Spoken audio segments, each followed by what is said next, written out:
Hello and welcome to BQ Prime. A very good morning to all the viewers. I'm Hiral Dadia and you're watching Trade Talk. Clearly, if you see from a market perspective, it's an interesting day that we have entered into from a weekly perspective as well. We've actually closed above those 19,100 levels in yesterday's session. There is selling that is coming at higher levels, but how sustainable this trend is going to be interesting to wait and watch. If you see in terms of Nifty, we ended with gains of almost 144 points. The VIX actually took a downtick of almost 8% in yesterday's session. And you had a bank Nifty which actually closed above those 43,000 levels. Now, if you talk from a broader market perspective as well, that has outperformed benchmark in the season trade today. And from sectors, you have real estate as well as metals that has continued to shine. Moving on, if you see, real estate has been the gainer for a third consecutive session, but now that the government is looking at cutting down unnecessary construction right now, whether that will have an impact on the real estate construction activity, specifically in regions of Delhi and Mumbai, is what we need to wait and watch. And that could have some bit of an impact on real estate developers that are centered around these areas. Clearly, from a market perspective, it's good. If you see, the US markets on a weekly basis have actually clearly outperformed, and this is on the back of the commentary that we've heard from the Fed as well. We are expecting that some bit of consolidation will continue in the Indian markets. The bias seems to be slightly positive, and a lot of stock specific action is what is awaited. We will be awaiting the BOE interest rate decision as well as the US initial jobless claim data that will be out tomorrow. So, yes, there are global factors that are absolutely at play. Whether this uptrend continues, because if you see from a weekly point, Nifty has seen an up move of around 0.5% during the week. But apart from that, if you see Dow, S&P, as well as Nasdaq, all of it has grown in that range of almost 4 to 5.5%. So clearly, the global markets on a weekly basis have outperformed India. Nothing that we can say that whether India will be able to match them just in a single session, but clearly, let's understand now what the F&O data indicates on the back of this, because two of the things that we've been discussing during the week is that a base is forming and there is sell-on rise as well, with some bit of consolidation and stock specific action.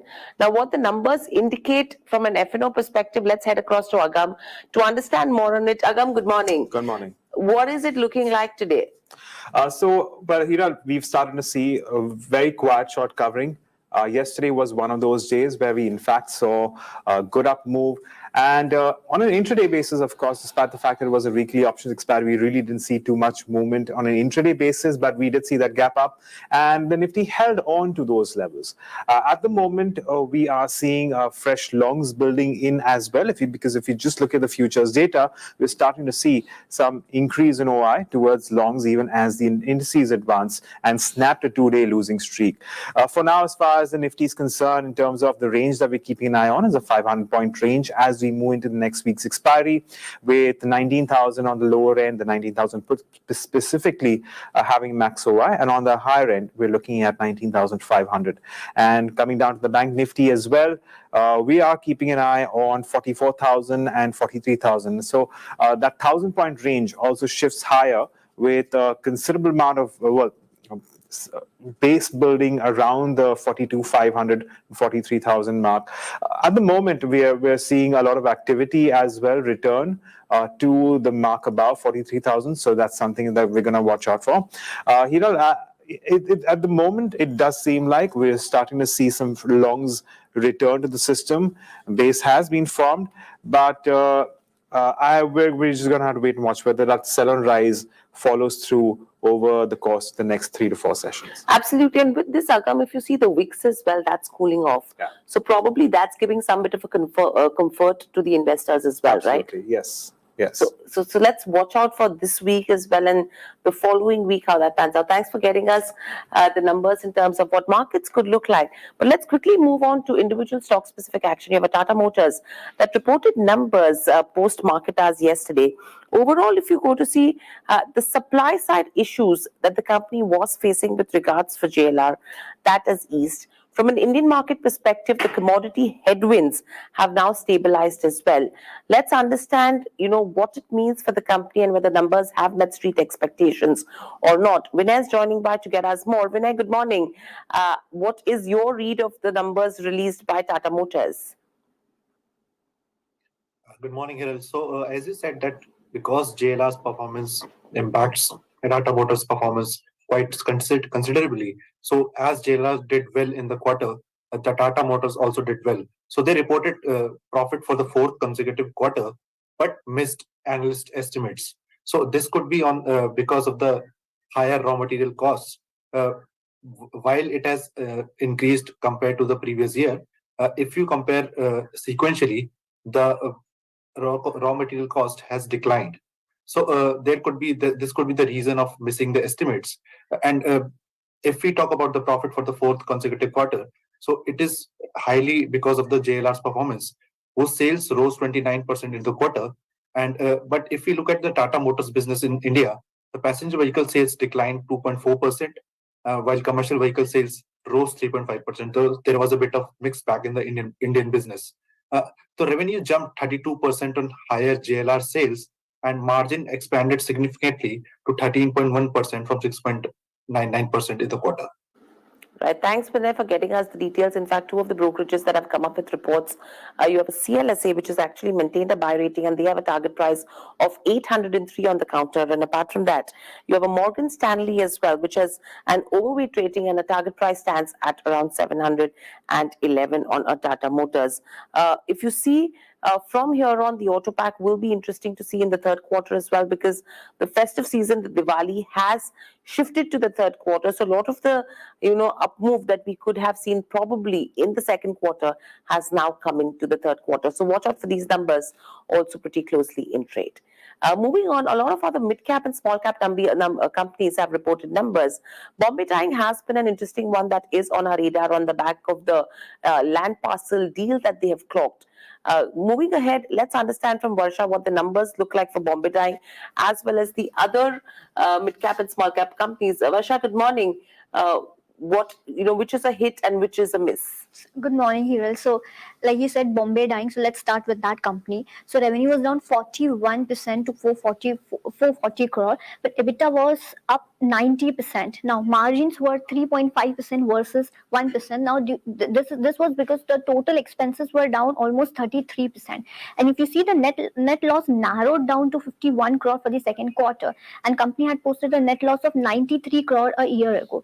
Its income from the real estate segment declined to 80 crores versus 280 crores last year. Also, the revenue from polyester segment stood at 344 crore against 449 crore in the corresponding quarter. However, revenue from retail textile grew 15 crore versus almost it was flat. Then next we have IEX, where IEX was in focused since many months. So if you see during the quarter, the IEX recorded a trading volume of 26 billion units, an increase from 23.1 billion units in Q2 FY23, marking a growth of 15% volume growth year on year. For Q2 FY24, the Indian Gas Exchange, a wholly owned subsidiary of IEX, posted a net profit of 7 crore, a steep increase from 2.42 crore in Q2 FY23, reflecting a growth of almost 224%. Now, on the fuel side, if you see, India's coal production increased by a robust 16%, and this improved supply side scenario resulted in increased cell liquidity, but an unexpected surge in power demand kept prices higher on the exchange during the second quarter. Then we have JK Lakshmi Cement, where the revenue was up 14%, EBITDA was up 32%, and margins were 13% versus 11%. And if you see, the profitability of the company improved on account of higher volume, better product and sales mix, and reduction in fuel cost. Then we have Container Corporation of India, where if you see, the revenue was up 11% and EBITDA was up 8%, and company reported its higher ever results in the company's history in Q2 FY24. The domestic volume, if you see, there was growth of 26% in domestic volume at 2.61 TEU, that is 20 feet equivalent. And for the same period, EXIM volumes grew almost 3%. Now, the normalized rail operation post the impact of a cyclonic storm and a shift of cargo volumes from road to rail, coupled with market share and EBITDA margins recovery helped the company during the quarter. Also, price realization, if you see that improved during the quarter, as companies' rail freight expenses only rose 12% despite a 26% rise in volumes as the companies rolled back discounts across geographies. Then lastly, we have Pratap Snacks, where there was the revenue was down 5% because company faced challenging macroeconomic environment by uneven rainfall and sluggish demand, and also heightened competitive pressure that we're seeing. So, but it report a highest everly quarterly EBITDA of rupees 380 crore, which was up by almost 72%. Now, this, if you see the margins for the company, it was 8% versus 4% last year. Now, this was due to decrease in material cost. Also, companies took some steps like long-term contracts to mitigate fluctuation in input prices. And lastly, if you see the net profit for the company was 16 crore versus 3 crore last year. So good numbers for A good jump coming in there. Thanks for getting us the details. So with the Pratap Snacks, from what Varsha has mentioned, names like IEX, Gujarat Gas, Kansai Nerolac, Ratamani Metals, JK Lakshmi, Kalpataru projects, all of this could see some bit of a positive reaction that could come in there. Relicare could be under pressure, Chemplast, as well as the Sheila Foam. There is operationally a downtick in terms of numbers, so pressure could be built on these names as well. But let's quickly shift focus to the other earnings that will be reported in today's session. Clearly, you have a Titan that remains in focus. Apart from Titan, you have a MRF, Thermax, Escorts Kubota. You talk about Interglobe Aviation, Zomato, JSW Infra, Patel Engineering, Shakti Pumps. These are a few of the names from the broader markets as well that will be reporting numbers in today's session. So keep your eyes on this. But let's actually look at a Titan and see what a Titan has done in trade so far and what is the earnings estimate looking like. Sesa standing by with all the number crunching that she's done. Sesa, how has the quarter been according to you? What is expected? Titan is expected to report a moderate net profit growth of about 4% in Q2, while revenues will continue its strong growth momentum, registering a double-digit growth. Now, in its provisional business update, we have seen Titan said that the overall revenue in the quarter grew by 20%, led by the watches and the wearables segment. Operating profit is again expected to be muted, while margins will be impacted and may decline over the previous year, impacted by the higher base due to the studded inventory gains last year and increase in the consumer offers and other brand building investments. Now, category-wise, watches and wearables reported a 32% growth on a standalone basis according to their provisional update, which is faster than the mainstay jewelry business at 19%. The operating profit performance of the jewelry business is likely to remain under pressure despite a cut in the franchisee commission. Now, analysts at Kotak expect the jewelry business to report a decline in operating profit on account of the rationalization of the gold rate markup, aggressive exchange offers, slightly higher than usual market activation schemes, and strong growth in South, which is typically a low margin market. Now, Titan's eye care division is expected to report a revenue growth of 12%. This will be led by the international brands, while emerging businesses such as fragrances and fashion accessories are also shaping up well. Its ethnic dress business Tanera is expected to report a sales growth of 64%. So the company also recorded net store additions of 81 stores in the quarter, leading to a healthy increase in its customer base. So the street remains watchful on Titan's international business expansion, outlook on demand during the festive and the wedding season. The Shraddh season that remains inauspicious for gold sales was extended till Q3. So that will be keenly watched, along with the company's market share outlook to get insights on the company's future performance. Right. Thanks, Isa, for getting us the details. It's going to be an interesting one to watch out for as well. And taking the jewelry business into consideration, there could be that good amount of uptake that could be on the cards. But let's quickly look at what MK has to say from a technical perspective on Titan. Clearly, Titan now is trading at its important resistance level of 3,200. They have a target price of 3,300 on a Titan, and clearly the bias continues to remain positive as well. Yesterday's session, if you go to see, the stock ended with gains of around 1.1% in trade, and in the last 6 months, a 20 to 21% is the kind of up move that we've seen with regards to where Titan goes. Now, since the expiry, we've seen a long build up on the counter. 12.5% is the kind of open interest addition we've seen. Whereas if you see from a price change perspective, the stock is up nearly around 3%. If you talk about the open interest as well currently, that stands at almost $215 million, which is absolutely close to its 1 year average open interest of almost $204 million. Now, the maximum call put is seen at 3,200 to 3,100 strikes. So it's going to be interesting to see from a technical perspective as well how the stock moves in trade today. But moving on from a Titan, let's quickly have a look at a lot of other counters which will be in focus in today's session, and these are going to be newsmakers. Himansh is standing by to get us more in terms of, Himansh, apart from the earnings, you've been tracking a couple of other counters which will be in focus on the back of news. What's on your list? Yeah, so Hiral, quantum of these companies have announcements that have been made along with the results. We were just talking about Tata Motors, and the company announced that it has signed an agreement with JLR to develop premium electric vehicles. Now, these premium electric vehicles are to be developed on JLR's electrified modular architecture platform, and Tata Passenger Electric Mobility, which is their subsidiary that has entered into this MOU with JLR, will pay a royalty fee to JLR for this. And these pure electric mid-sized SUVs are going to be developed for the international markets, and they're expected to be launched from 2025 onwards. Then EIH Associated Hotels, the board also approved the expansion of their hotels to a 125-room 5-star Trident Hotel located at Visakhapatnam, Andhra Pradesh. And the company has envisaged an investment of 160 crores into this hotel. And the hotel is proposed to be operational by March 2027 with the funding from its internal accruals and debt. Now, Lupin, the company has announced the launch of its diazepam rectal gel, and it's after its wholly owned subsidiary, Novell Laboratories, received US FDA approval for the same. Now, this particular gel has an estimated annual sales of about 37 million US dollars in the US market itself. So that gives a lot of potential for this company to foray into these new product segments.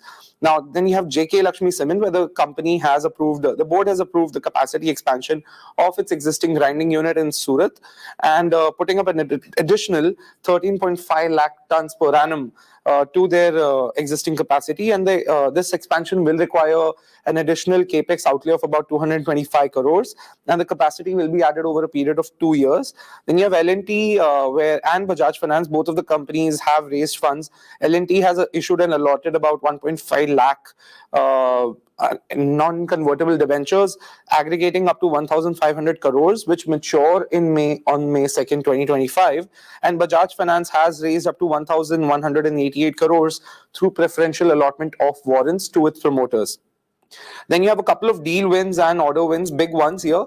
KPI Energy has, alongside Advait Infratech, has signed order for 500 megawatts solar power park with the government of Uttarakhand, and the company's unit Sun Energy has also received an order for executing wind solar hybrid power project for about comprising of a capacity of 2.1 megawatts here.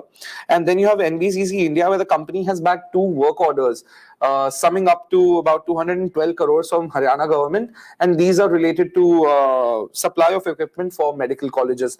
So all of these counters are going to be in focus, and let's see how the trade action appears for them today. Absolutely. So I think lots of names. And as we've been mentioning, there will be stock-specific action in today's session. Thank you, Himansh, for getting us the details. Staying with the secondary markets, you have Tata Steel that continues to remain in focus today. In fact, Citi, it's interesting to see how they have gone ahead and cut the target price on the counter. In fact, they've downgraded the stock to a sell and reduced the target price to 100 from 140 earlier. Now, what they have been indicating is that, yes, there are concerns with regards to where domestic steel prices go. European spreads are a concern, and the leverage that Tata Steel is sitting on. These 3 are the key points that we need to watch out for. In fact, if China prices do not increase, that could actually go ahead and pose a major risk with regards to where Indian steel prices are concerned. So the activity with regards to China becomes absolutely crucial for us to watch out for. If you talk about the second quarter, the EBITDA loss which stood at around $228 per ton in UK, and the uncertainty with regards to whether restructuring is planned and the future probability of it is what we need to look at. Spreads, as we mentioned, are a worry as the European steel prices have fallen as well. And the net debt to EBITDA is at 3.5 times, which is the highest since FY20. So these are the points that have been highlighted by City. In fact, Rakesh Arora, who spoke to us yesterday as well, indicated that 100 rupees is what he thinks that Tata Steel could look at. And if you see from a stock price perspective as well, yesterday the stock was absolutely flat, though we ended with gains of 1.6% towards the close of day. 118 is where it's trading at. Let's see if it tries to matches that, if there is a downtick that comes in terms of where Tata Steel is concerned, to start matching that 100 rupees. And the selling that could actually increase. But moving on from the primary markets, I beg your pardon, you have some bit of action that continues in the secondary market as well. You have ESEF, Small Finance Bank, whose IPO opens today. Little over 450 odd crores is what they're looking to raise. Rishi is standing by to get us more in terms of, what is it that they're planning to do? How are they planning to use the funds? Good morning, Rishi. Good morning. So, firstly, a quick detail, some details out of the way. For the issue opens today, it will go on till November 7th. The price band is set at 57 to 60 rupees per share. It has a fresh issue of 390 crores and OFS of 72 crores, which totals to a total issue of 463 crores. The lot size is set at 250 crores, and at the upper price band, the market cap comes to over 3,000 crores. It's a Kerala-based bank, and it is into micro retail and corporate banking and parabanking activities, with a focus on unbanked and underbanked segments, with higher focus in the rural and semi-urban areas. In fact, these regions accounted for 63% of its total gross advances, and 72% of their branches were dedicated to customers from these centers. So it has a really high focus to that segment.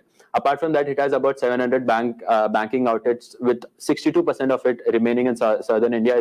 Southern India, as a geographical region, is also somewhere it has high exposure, and it has presence across 21 states across the country. With regards to its use of proceeds, it plans to utilize the proceeds towards augmentation of its tier 1 capital base and increasing its onward lending business. Raising of funds will also help them to ensure compliance with regulatory requirements with regards to capital adequacy.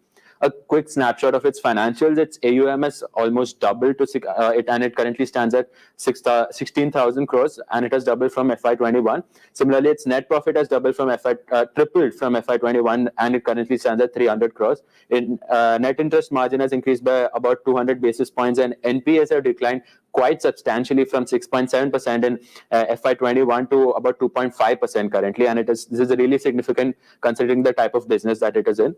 A couple of risk factors to note is that it has a high concentration in southern India, as I mentioned earlier, particularly in Kerala and Tamil Nadu, which accounted for 2/3 of the total gross advances and 83% of the total deposits.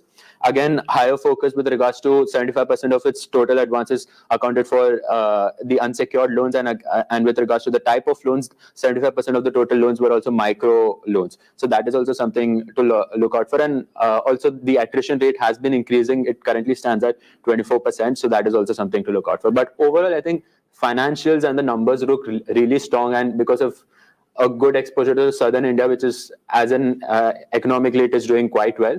So we'll see how the IPO pans out. Absolutely. And attrition, when you mention as well, there's been a trend where the attrition with regards to the private banks has been way higher as compared to the PSU banks. If I'm not mistaken, the RBI data recently indicated that the attrition stands at almost 40% at private banks.